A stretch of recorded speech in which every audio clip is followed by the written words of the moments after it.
তরুণ প্রজন্ম যদি একবার গর্জে ওঠে মুসলিমদের, ইনশাআল্লাহ তাআলা তারা সকল বাতিলের ভিত্তি গুঁড়িয়ে দিতে পারে ইনশাআল্লাহ।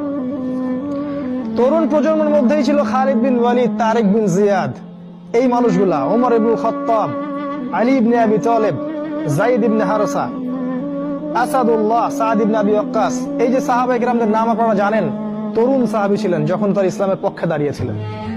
একাই ওমর সে সারা মক্কাকে পরিবর্তন করে ফেললো। এক হামজার সামনেই 20-30টা মানুষ দাঁড়াতে সাহস পাইত না। একজন তারেক বিন জিয়াদ, তিনি স্পেন জয় করে ফেললেন মাত্র অল্প কিছু সৈন্য নিয়ে। মোহাম্মদ বিন কাসিম আমাদের এই ভারতীয় উপমহাদেশ জয় করলেন। এখন আপনি মুসলিম হয়ে এখানে বসে আছেন। এই তরুণ প্রজন্মই পারে এই বাতিলের শিকড় উপড়ে ফেলতে।